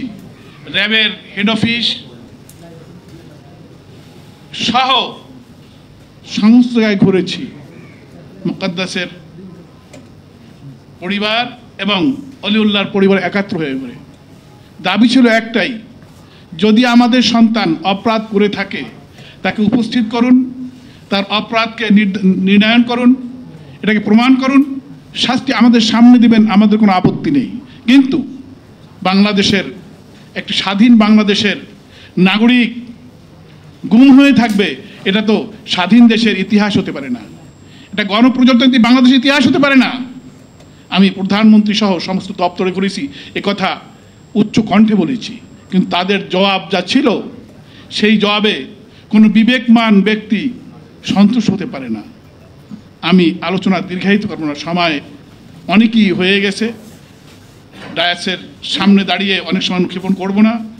মঞ্চে অনেক দায়িত্বশীল ভাইয়েরা রয়েছে, তারা কথা বলবে। কিন্তু 5ই আগস্ট যেদিন এদেশ প্রকৃত পুনরায় স্বাধীন হলো, এই দিন থেকে একাধারে 3 মাস পর্যন্ত আমি বাংলাদেশের সহ পৃথিবীর বিভিন্ন মিডিয়া, ইলেকট্রিক মিডিয়া এবং যত মিডিয়া আছে সবখানে আমার চোখ রেখেছি, ঘুম বন্ধ করে রেখেছি। শুধু ইবাদত, নামাজ এবং পেটটাকে সন্তুষ্ট করার জন্য, জীবনটাকে রাখার জন্য কিছু খাওয়া ছাড়া 3 মাসে মেকারে রয়েছি। কারণ ছিল একটা, হয়তোবা কোনো সংবাদ পাওয়া যাবে। যখন এই ব্রিগেডিয়ার আজমি বের হয়ে আসলো, ব্যারিস্টার আরমান বের হয়ে আসলো, তখন মনে করছিলাম এই মুহূর্তে বোধহয় মুকদ্দাস ওলিউল্লাহ বের হয়ে আসবে। কিন্তু কই, এরপর যখন দেখলাম যে না, এটা সম্ভব হবে না, আর সেই সম্ভাবনা নেই, নিরাশ হয়ে অনেক নিস্তেজ হয়ে গেছি। এখন চোখের পানি রক্তে পরিণত হয়েছে। এই চোখ থেকে আর পানি বের হয় না, রক্ত বের হয়। এরপরে এনটিভি আমাকে একটা সাক্ষাৎকার নিল, আমি সেখানে সহ বিভিন্ন মিডিয়ার সামনে আমি বলেছিলাম একটা কথা, যে সমস্ত আয়নাঘর আবিষ্কার হয়েছে আমাদেরকে সেখানে একটু ঘুরে দেখান হোক। আপনারা এই গুম হওয়ার ব্যক্তিদের সন্ধান আপনারা পাবেন না, তাদের আলামত পাবেন না। আমরা কিন্তু সেখানে ঢুকলে বুঝতে পারবো কিছু না কিছু আলামত রেখে গেছে, যাকে বুঝবো যে আমার মুকদ্দাস, আমার ওলি, আমার অমুক, এই লিখে গেছে, এই আলামত রয়ে গেছে, এখানে সে ছিল। কিন্তু এটা এই সরকার, যে সরকার মনে করছিলাম সেই সরকার যে এটা আমার এখন বিষয় হারিয়ে ফেলেছি। আমি বলেছিলাম আয়নাঘর নামে যে কতগুলা আবিষ্কার হয়েছে, বিশেষ করে যেখানে আর্মিদের ক্যাম্প, আর্মি ক্যাম্পের আয়নাঘর কিন্তু বাইরের লোকদেরকে দেখানো এখন হয়নি, আর দেখতে দেওয়া হবে বলে মনে হয়নি। এতেই প্রমাণিত হয় ফ্যাসিস্ট সরকারের যে এখানে সেই আত্মাগুলো রয়ে গেছে, তাদের প্রতিচ্ছবি রয়ে গেছে, তাদের লেলিয়ে দেওয়া কুকুরগুলি এখন রয়ে গেছে। এখানে আর কোনো সন্দেহর কিছু থাকা নেই, কোনো সন্দেহ নেই। তারা এই বাংলাকে, এই জমিনকে আবার শুষবে, এই জনগণকে আবার নির্যাতন করবে। আশারই এখনো ভারতের ওই বিভিন্ন জায়গায় তারা মিটিং করছে, দল গঠন করছে, এবং এইখানে তাদের দোসররা সবখানে ঘুরে ফিরে বেড়াচ্ছে। আমি জানি না এইখানেও দোসর থাকলেও থাকতে পারে। আপনারা কেউ অখুশি না হলে আমি ভালো হব, কারণ এই জুলাইয়ের 5ই আগস্টের পরে, 24শে জুলাই 5ই আগস্টের পরে, জুলাই 36শে জুলাই বলা হয়, মানে 5 দিন অধিকে ধরা হয়, যে জুলাইটা কি স্বাধীনতার মানে সময় সর্বশেষ মনে করা হয়েছিল, তারপর 5 দিন বেশি লেগেছে। এই সময়ও যখন তাদেরকে ধরা যায়নি, যারা বিভিন্ন দায়িত্বে আছে তাদের মধ্যে ঢুকে গেছে। সাংবাদিক ভাইয়েরা, আপনার তো একটা দাবি আমার, সেটা হলো একটা কথা আছে, কবির ছন্দ আছে, আপনারা সকলেই জানেন, কি যাতনা বিষে বুঝিবিছে কিসে, কবু আসে বিষে দংশিনী জারে। আমার সন্তান বিদায় নিয়েছে, আরেকজনের সন্তান বিদায় নিয়েছে, আরেকজনের পিতা বিদায় নিয়েছে। এই যে যারা গুম হয়ে আছে তাদের মনের ব্যথা অনুভব করা কতটুকু যায়, হয়তো 100 ভাগের 1 ভাগও যাবে কিনা বলা যায় না। বাদ বাকিটা যাদের সন্তান গিয়েছে, যাদের পিতা হারিয়েছে, যাদের ভাই হারিয়েছে, তারাই বুঝে। এদেশে আবার সেই সংস্কৃতি চালু হবে, এর আলামত রয়েছে। ওই সেনা ক্যাম্পে এখনো সেই আয়নাঘরের সন্ধান এখনো জনগণকে দেওয়া হয়নি, এবং সেই আয়নাঘর এখন উৎখাত করা হয়নি। যেদিন সেনা ক্যাম্প থেকে আয়নাঘর উৎখাত করা হবে, সেদিন বোঝা যাবে যে এই দেশে আর এই গুম হবে না। তারা গুম হওয়ার জন্য এখনো প্রস্তুতি আছে, প্রয়োজনের গুম আবার করবে। আমার দাবি, আপনারা দেশকে রক্ষা করার জন্য, স্বাধীনতাকে রক্ষা করার জন্য আমরা সোচ্চার হন। সাংবাদিকের জন্য সাংবাদিকতা না, রাজনীতির জন্য রাজনীতি না, কথা বলার জন্য কথা না, বক্তৃতার জন্য বক্তৃতা না। বাস্তবতা হলো এ দেশ থেকে জালেম উৎখাতের জন্য আমরা একটু সোচ্চার হই। আমাদের জীবন নেই, দীর্ঘ 13 বছর বেঁচে আছি, এই বেঁচে থাকার নয়। যেহেতু রব্বুল আলামিন যেদিন আমার রুহটাকে নিয়ে যাবে, সেই দিন যাবে, আগে যাবে না। প্রকৃত এই রুহ এই পৃথিবীতে চলছে, এই রুহের কোনো মর্যাদা, এই রুহ কোনো মূল্য নেই, মূল্যহীন ঘুরে বেড়াচ্ছি। আর যেখানেই শুনি যে কথা বলার সুযোগ আছে যাই, কিন্তু যাওয়ার পর মনে করি এই যাওয়া না বৃথা। মানে আমার মতন এই বার্ধক্যে এসে এই মজলিসে বোধহয় আমার মতন বার্ধক্য নেই, বার্ধক্য নেই। সবচেয়ে বয়স্ক আমি, তো 70-এর ঊর্ধ্বে আমার বয়স। তো আমি শেষ বয়সে চেয়েছিলাম যে জালেম সরকার তার দোসরদের নিয়ে, যাদের নামগুলো সে স্পষ্ট, বিভিন্ন জায়গায় বলা হইতেছে, আমার কাছে স্পষ্ট আছে, আমি বিভিন্ন মামলা করতে সেখানে স্পষ্ট আছে কে ছিল, কারা ছিল, তাদেরকে বিচার করা সহজ, কিন্তু করবে না। যতদিন পর্যন্ত বিচার না করবে, বোঝা যাবে তারা আবার এই কাজ করার জন্য প্রস্তুত আছে, এবং তারা থাকবে এবং আছে। এই বিচার করার জন্য আপনারা প্রস্তুতি নেন। যারা বিভিন্ন সরকারের দায়িত্বে আছে বর্তমান, তাদের মধ্যেও সেই নাম আমি বলতে পারি, এখন নাম আমি বললাম না, যেহেতু আপনারাও জানেন। এর মধ্যে কোথায় কোথায় কে আছে তাও স্পষ্ট হইতেছে। আপনি এদেরকে বাড়ি করেন, এদেরকে দেশ থেকে বের করে তাদেরকে জনসম্মুখে বিচার করেন, তাহলে এই ধরনের অপকাম বলা হয়। এটাই গুম হওয়া, একটা মানুষ মারা যায়, তার কবর দেখে, সর্বশেষ কবর দেখে দোয়া করে নিজে সান্ত্বনা পায়, যে গুম হওয়া পরিবার, সেই ছেলেটা, সেই সন্তানটা, সেই মা, সেই পিতা কোথায় আছে, বেঁচে আছে না মারা গেছে, এটুকু নিশ্চিত হওয়া যাবে না। এই দেশ কি দেশ? এটা স্বাধীন দেশ বলে, স্বাধীন তো ভালো, এটা দেশ নয়, এটা একটা জমপুরি, এটা একটা ওই যেখানে আগে বিভিন্ন দ্বীপে নির্বাসন করা হতো, এই নির্বাসিত দ্বীপ, বাংলাদেশ একটা নির্বাসিত দ্বীপ এখন, এটা স্বাধীন তো নাই, এটা কোনো জনবসতি একটা রাষ্ট্র হওয়ার জন্য যে শর্ত আছে সার্বভৌমত্ব, সেই সার্বভৌমত্ব নাই বলে আমি মনে করি না। এখানে তো জালেমদের অভয়ারণ্য এ দেশটি, সেই জালেমকে উৎখাত করার জন্য যারা আজকে ইয়ং আছে, যুবক আছে, তারা এখনও সোচ্চার হও, যা করতেছো এতে এই দেশ স্বাধীন হয় নাই, হবে না, আবার নতুন করে আবার টামা বাবা যাও, নতুন করে পাগড়ি বাঁধো, নতুন করে ময়দানে নামো, এখন পর্যন্ত স্বাধীন হয়নি, স্বাধীনের সূচনা হয়েছে, এই সূচনার শেষ আরও অনেক দূর আছে। আর না হয় আবার একটি জুলাইয়ের বিপ্লব, আরেকটি বিপ্লব হতে হবে, সেই বিপ্লব যদি জয়লাভ করা যায় এদের স্বাধীন হবে, নাহলে এদের স্বাধীন হয়নি। যারা মনে করেন স্বাধীন হয়েছে, তাদেরকে আমি ধিক্কার দিতে মনে চাই। কি স্বাধীন হয়েছে? স্বাধীন হলে একটা সুসংবাদ আসতো না যে এই পরিবারগুলো একটা সংবাদ জানতো যে অমুকের নেই, মারা গেছে, এবং এই কারণে মারা গেছে, অমুক জায়গা তাকে হত্যা করেছে, অমুক দিন হত্যা করেছে, এবং অমুককে করেছে, তাদের এই বিচার হচ্ছে, এটা দেখা যাওয়ার সম্ভাবনা আমি মনে করতেছি না। অতএব সর্বশেষ কথা হলো, যাদের যারা আছেন, ইয়ং জেনারেশন, ভবিষ্যৎ যারা, আবার একটি যুদ্ধের জন্য প্রস্তুতি নাও, এবং সেই যুদ্ধ করে এই দেশকে ওই জালেম অত্যাচারীদের হাত থেকে দেশকে উদ্ধার করার জন্য আবার একটি যুদ্ধের পুরা প্রস্তুতি নিয়ে জাতিকে উদ্ধার করো। আল্লাহ রাব্বুল আলামিন এই জাতিকে উদ্ধার করার জন্য ভবিষ্যৎ প্রজন্মকে আবার তাদের ময়দানে নামার জন্য আমি ঔদত্ত আহ্বান রেখে আল্লাহ রাব্বুল আলামিনের কাছে দোয়া করে তাদের সে শক্তি সাহস আল্লাহ যোগিয়ে দিন, এই কামনা করে আমি বিদায় নিচ্ছি। আসসালামু আলাইকুম রহমতুল্লাহি ওয়া বারাকাতুহু। ভারাক্রান্ত হৃদয়ে মূলত আজকের প্রোগ্রামটি আয়োজন করেছি। আমরা 5 আগস্টের পরবর্তী সময়ে আইন উপদেষ্টা থেকে শুরু করে কোর্টের বারান্দা থেকে শুরু করে র্যাব অফিস সব জায়গায় গিয়েছি যে আমাদের ভাইরা কোথায়, আমাদের ভাইদেরকে ফেরত দিতে হবে। কিন্তু এখন পর্যন্ত সরকারের কোনো জায়গা থেকে আমাদেরকে একটা সদুত্তর দেওয়া হয় নাই যে আমাদের ভাইরা কোথায় আছেন, তারা আদৌ বেঁচে আছেন কি না। তো আমরা গুম হওয়া পরিবারকে আশা দিয়েছিলাম ইসলামী ছাত্র শিবির আপনাদের সন্তানকে ফিরে দিবে, ঘরে আপনাদের কোলে ফিরিয়ে দিবে, কিন্তু আমরা এখন পর্যন্ত পারি নাই। এই জন্য আমরা আমাদের এই আয়োজনের পক্ষ থেকে সকল গুম হওয়া পরিবারের কাছে আমরা ক্ষমা চাচ্ছি যে আমরা আমাদের জায়গা থেকে হয়তো 100% চেষ্টা করতে পারিনি। তবে এটা ঠিক, আগামী দিনে যেন কোনো মানুষকে, এদেশের কোনো সরকার, কোনো সাম্রাজ্যবাদ শক্তি যেন আর গুম করতে না পারে, খুন করতে না পারে, এমন একটি দেশ তৈরি করার জন্য আমরা আমাদের জীবন দিয়ে হলেও চেষ্টা করে যাবো ইনশাআল্লাহ। সংগ্রামী উপস্থিতি, ইসলামী ছাত্র শিবিরের পথ চলা কখনো সহজ ছিল না। 1977 শিবির শুরু হওয়ার পর থেকেই ইসলামী ছাত্র শিবিরকে নিয়ে প্রত্যেকটি ক্যাম্পাসে, প্রতিষ্ঠানে ষড়যন্ত্র শুরু হয়। ছাত্র শিবিরকে শুধুমাত্র মনে করেন পুলিশ অথবা ডিজিএফআই অথবা সার্টিফাইড কিলার কোনো সরকারি বাহিনী হত্যার যোগ্য করেছিল, গুম করেছিল, তারা আপনারা ভুল করবেন।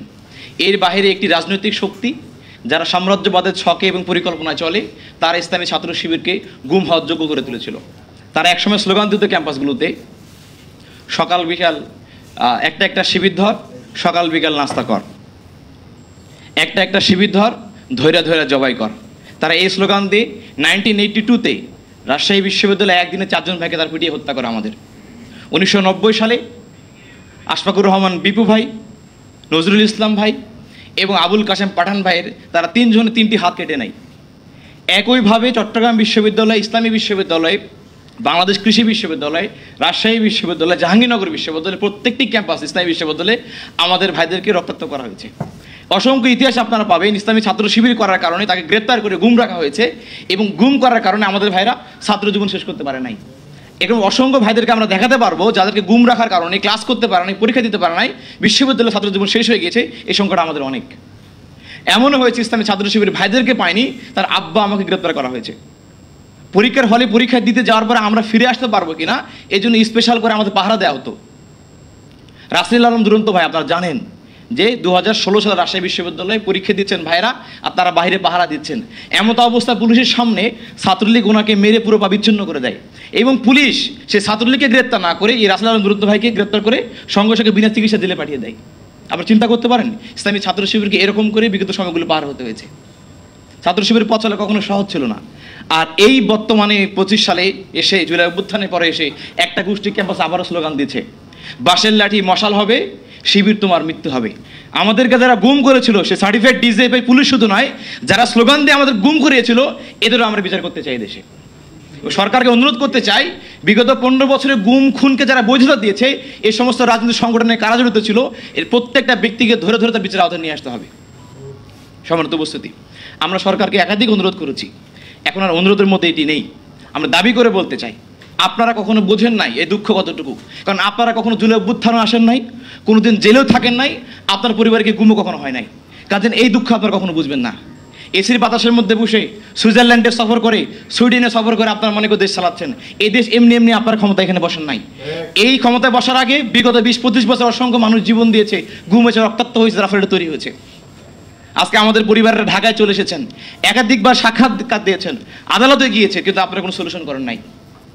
কাজেই আমরা আগামী দিনে যারা আমাদের গুমা ভাজে ফেরত দিতে ডিলে করছেন, বিচারহীন কালচার তৈরি করছেন, আবারও অনুরোধ করব, আমরা যদি কখনো আল্লাহ আমাদেরকে সুযোগ দেয়, এই যে বেইনসাফি বা অন্যায় কালচার আপনারা চালু করেছেন, এর জন্য হয়তো বা আল্লাহ রাব্বুল আলামিন একদিনে আপনাদেরকে বিচারের মুখোমুখি করবে ইনশাআল্লাহ। সম্মানিত উপস্থিতি, আমরা সরকারের কাছে আবেদন জানাতে চাই যে আপনারা ক্লিয়ারলি আপনারা মেসেজ দিবেন আমাদেরকে, আমাদের ভাইরা কোথায় আছে। আপনাদের তৈরি করা পেটোয়া বাহিনীর র্যাব আমাদের ভাইদেরকে 2012 সালে ইসলামী বিশ্ববিদ্যালয়ের ভাইদেরকে ঢাকা আসার পথে গ্রেপ্তার করেছিল। আপনার র্যাবেরাই ক্লিয়ারলি বলতে পারে আমাদের ভাইরা কোথায় আছে। প্রত্যেকটি জায়গা থেকে আপনাদের থানার পুলিশ, এসআই, ওসিরাই বলতে পারবে আমাদের ভাইরা কোথায় আছে। ওই থানা সংশ্লিষ্ট তৎকালীন সময় যত পুলিশ আছে বাংলাদেশের, ওই সময় সবাইকে আপনারা কাঠগড়ায় করান, জিজ্ঞাসাবাদ করেন, তাদেরকে আপনার ধরে নিয়ে আসেন, তারাই বলতে পারবে আমাদের ভাইরা বেঁচে আছে কি শহীদ হয়ে গিয়েছে। এটা আমরা ক্লিয়ার আজকে হতে চাই। এবং দ্বিতীয় বিষয়, আগামী দিনে যারা বাংলাদেশকে নতুন করে আবার বিশৃঙ্খলা করতে চায়, গুম খুনের সংস্কৃতি আনতে চায়, তাদেরকে নিয়ে আপনাদের প্ল্যান থাকা দরকার। বাংলাদেশে যেন আর কোনো আগামীতে কোনো সরকারি বাহিনী এরকম সার্টিফাইড কিলিংয়ের ভিতরে গুম খুনের মধ্যে আসতে না পারে, সরকারকে সে বিষয়ে সজাগ থাকতে হবে, সক্রিয় ভূমিকা রাখতে হবে। সরকারের প্রতি উদাত্ত আহ্বান জানাবে এটি যে আপনারা আমাদের ভাইদেরকে ফেরত দিন, অথবা আপনারা আপনাদের দায় স্বীকার করে নিয়ে আমাদেরকে সত্যিটি জানান। এই আহ্বান ব্যক্ত করি। আবারও গুম হওয়া ভাইদের পরিবারকে আল্লাহ রাব্বুল আলামিনের পক্ষ থেকে বিশেষ সান্ত্বনা নাজিল হোক, আল্লাহর কাছে সেই দোয়া কামনা করে, সকলের সুস্বাস্থ্য মঙ্গল কামনা করে আজকের মধ্যে বিদায় নিচ্ছি। আসসালামু আলাইকুম রহমতুল্লাহ। ওয়ালাইকুম রহমতুল্লাহি ওয়া বারাকাতুহু। বাংলাদেশের সাংবিধানিকভাবে একজন মানুষের মত প্রকাশের স্বাধীনতা, তার রাজনীতি করার স্বাধীনতা এবং আইনগত সুবিচার পাওয়ার যে স্বাধীনতা, যে অধিকার রয়েছে, একটি নাগরিক হিসেবে প্রত্যেকেই সমানভাবে বহন করে।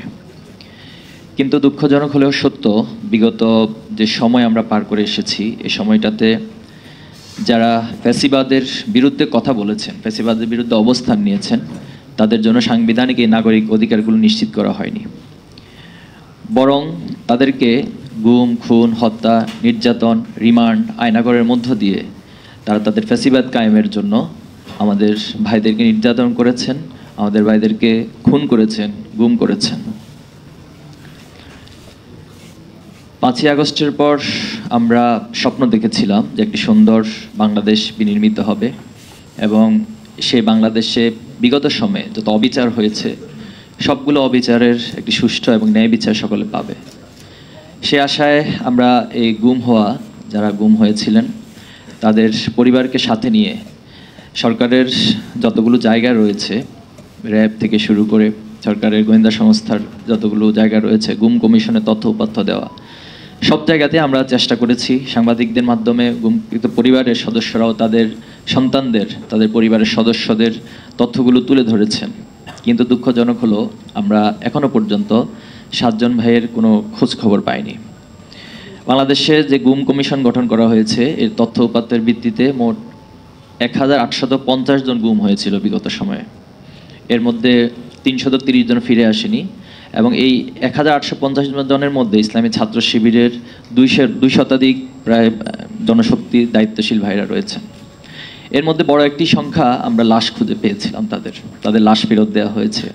অনেকে 5 দিন, 10 দিন, মাসের পর মাস, বছরের পর বছর গুম রেখে এরপর আদালতে উঠানো হয়েছে। তাদেরকে আদালতে উঠানো হয়েছিল, তাদেরও অনেকের অঙ্গহানি হয়েছিল, কেউ চোখ হারা, কেউ পা হারা, কেউ হাত হারা, কেউ অনেক মারাত্মকভাবে আহত অবস্থায় তাদেরকে উঠানো হয়েছিল। এর মধ্যে 7 জন ভাই, তাদেরকে আমরা এখনও খুঁজে পাইনি। আমাদের হাফেজ জাকির হোসেন ভাই, যিনি ঢাকা মহানগর পশ্চিমের আদাবর থানার দায়িত্বশীল ছিলেন, ওনাকে গুম করা হয়েছে। ইসলাম বিশ্ববিদ্যালয়ের ওয়ালিউল্লাহ এবং আল মুকাদ্দাস ভাই, এই 2 জন ভাইকেও যারা কুষ্টিয়া থেকে ঢাকায় আসার পথে ঢাকা থেকে গুম করা হয়েছে। আমাদের যশোরের রেজওয়ান ভাইকে ওনার এলাকা থেকে গুম করা হয়েছিল। ঝিনাইদহের কামরুজ্জামান ভাইকে গুম করা হয়েছে, বান্দরবনের জয়নুল আবেদিন ভাইকে গুম করা হয়েছে এবং কক্সবাজারের শফিকুল ইসলাম ভাইকে গুম করা হয়েছে। এই 7 জন ভাইকে এখনো পর্যন্ত আমরা খুঁজে পাইনি। আজকে ওনাদের পরিবার এখানে কথা বলেছেন আপনাদের সামনে। একটি পরিবারের জন্য কতটা কষ্টের এবং কতটা নির্মম হতে পারে যে তিনি তার সন্তান কি বেঁচে আছেন নাকি তিনি এ দুনিয়া ছেড়ে চলে গেছেন, এই তথ্যটুকু জানারও যে অধিকার, মৌলিক অধিকার, সেটাও তারা তাদের অধিকারটুকু পাচ্ছেন না। আমরা ওনাদের পরিবারদের কাছে কোনো জবাব দিতে পারি না। ওনারা অনেক সময় আমাদেরকে ফোন করেন, আমরা কথা বলি ওনাদের সাথে দেখা সাক্ষাতে। একটা পরিবারের জন্য এটা কতটা নির্মম এবং কষ্টের, এটা শুধুমাত্র তারাই ফিল করতে পারে যাদের সন্তান, যাদের পরিবারের সদস্যরা গুম হয়েছেন। আমাদের মোকাদ্দেস ভাই ছোট ভাই কিছুদিন আগে আমাকে বলছিলেন যে ভাই, আমার কাছে মনে হয় যে আমার ভাই মনে হয় এখনো বেঁচে আছে, হয়তো আমার ভাই কোনো একদিন হঠাৎ করে আমাদের কাছে আসবেন, ফিরে এসে ওনাকে আমরা খুঁজে পাবো। জাকির হোসেন ভাইয়ের বড় ভাই এখানে উপস্থিত আছেন, কয়েকদিন আগে ওনার সাথে বসে কথা বলছিলাম। ওনার মা এখনো পর্যন্ত তার সন্তান ফিরে আসবেন এই আশায় তিনি বসে আছেন। তো এই বিষয়গুলো আসলে কতটা কষ্টের, এটা শুধুমাত্র যাদের সন্তান, যাদের পরিবারের সদস্য তারা অনুভব করতে পারে। তো আমরা এই মানবিক জায়গা থেকে অনুরোধ করব সরকারের প্রতি, অন্তত আমাদের ভাইদেরকে ফিরিয়ে দেওয়া হোক, আর ফিরিয়ে না দিতে পারলে অন্তত এই সংবাদটুকু জানার তো তার অধিকার রয়েছে যাতে সন্তান দুনিয়ায় বেঁচে নেই। তো আজকের এই জায়গা থেকে আমরা এটা বলতে চাই যে বিগত সময় ইসলামী ছাত্র শিবিরকে যে নির্যাতন জুলুমের মধ্য দিয়ে যেতে হয়েছে, 1977 সাল থেকে আজকে পর্যন্ত আমাদের 234 জন ভাইকে জীবন দিতে হয়েছে। এর মধ্যে শুধুমাত্র এই ফ্যাসিবাদ আমলে 2009 থেকে 2024-এর জুলাই আগস্টের পূর্ব মুহূর্ত পর্যন্ত আমাদের 103 জন ভাইকে হত্যা করা হয়েছে। এর মধ্যে 17 জন ভাইকে ক্রস ফায়ারের নামে তারা হত্যা করেছিল। এরপরে বিভিন্ন জনকে বিভিন্নভাবে কোথাও বাড়ি থেকে উঠিয়ে নিয়ে আসে অথবা কোথাও মিছিলে, কোথাও রাজপথে তাদেরকে হত্যা করেছে। আমাদের অনেক ভাইকে হত্যা করে শহীদ সোহান, আপনারা জানেন, তার চোখগুলো উঠিয়ে নেওয়া হয়েছিল। আমাদের সাবেক কেন্দ্রীয় সভাপতি দেলোয়ার হোসেন ভাইকে টানা 55 দিন রিমান্ডের মুখোমুখি করা হয়েছিল। একটা সংগঠনের কেন্দ্রীয় সভাপতি থেকে শুরু করে একবারে রুট লেভেলের একজন উপশাখা জনশক্তি পর্যন্ত কাউকে হাত হারাইতে হয়েছে, কাউকে পা হারাতে হয়েছে, কাউকে বিভিন্ন নির্যাতনের মধ্য দিয়ে যেতে হয়েছে। রিমান্ডের পর রিমান্ড, দিনের পর দিন তাদেরকে নির্যাতন করা হয়েছে। এত কিছুর পর ইসলামী ছাত্র শিবির তার সততার জায়গায়, তার নিষ্ঠার জায়গায় আমরা কাজ করে যাচ্ছি। কিন্তু এরপরও আমাদেরকে বিভিন্নভাবে ট্যাগিং করা হয়, বিভিন্নভাবে প্রোপাগান্ডা আমাদের পিছনে চালানো হয়। আমরা এই সব কিছুর জবাব আল্লাহর আদালতের কাছে উপস্থাপন করছি। এত নির্যাতনের মধ্য দিয়ে যাওয়ার পর একটি সংগঠনকে আজকের দিনে এসেও যারা হত্যাযোগ্য হিসেবে উপস্থাপন করার চেষ্টা করেন, তাদের জন্য আমরা আল্লাহর আদালতে আমাদের সকল অভিযোগগুলো উপস্থাপন করছি। মেহেরবানি করে এই নির্যাতিত এই সংগঠনের প্রতি যে জুলুম করা হয়েছে, আপনাদের নতুন কোনো অপবাদ, নতুন কোনো প্রোপাগান্ডা দিয়ে এই জুলুমের উপর আবার জুলুম করবেন না, আমরা সকলের প্রতি সেই আহ্বান জানাচ্ছি। আমরা শেষ করতে চাই, 5টি দাবি আমি সরকারের কাছে উপস্থাপন করছি আজকের এই প্রোগ্রাম থেকে। 1, অনতিবিলম্বে গুম হওয়া সকলকে পরিবারের কাছে ফিরিয়ে দিতে হবে অথবা তাদের সঠিক অবস্থার তথ্য জানাতে হবে। 2, দ্রুত সময়ের মধ্যে প্রতিটি গুমের ঘটনার সাথে জড়িত আইনশৃঙ্খলা বাহিনী সহ সংশ্লিষ্ট সকল ব্যক্তির বিরুদ্ধে দৃষ্টান্তমূলক আইনগত ব্যবস্থা নিতে হবে। 3, বিগত ফ্যাসিস্ট আমলের সকল প্রকার আয়নাঘরের বিস্তারিত তথ্য জনগণের সামনে উন্মুক্ত করতে হবে। 4, গুমকৃত সদস্যদের পরিবারকে যথাযথ পুনর্বাসনের ব্যবস্থা করতে হবে এবং গুম থেকে ফেরত আসা সকল নির্যাতিত ব্যক্তির জন্য উপযুক্ত ক্ষতিপূরণ নিশ্চিত করতে হবে। 5, বাংলাদেশের র্যাব, পুলিশ সহ সকল প্রকার আইন শৃঙ্খলা বাহিনীর পূর্ণ সংস্কার করতে হবে যাতে ভবিষ্যতে কেউ গুম, খুন, ক্রসফায়ারের মতো মানবাধিকার লঙ্ঘনের অপরাধ সংগঠিত করতে না পারে। আমরা সরকারের কাছে এই 5টি জোর দাবি জানাচ্ছি। আশা করি সাংবাদিক ভাইদের মধ্য দিয়ে এই দাবিগুলো সরকারে উপস্থাপিত হবে এবং দ্রুত সময়ে সরকার সেটি বাস্তবায়ন করবে। আমরা আল্লাহর কাছে প্রাণ খুলে দোয়া করছি, আল্লাহ তাআলা যে সকল গুমকৃত ভাইয়েরা এখনো ফিরে আসেনি, আল্লাহ যেন তাদেরকে তার রহমতের চাদর দিয়ে আবৃত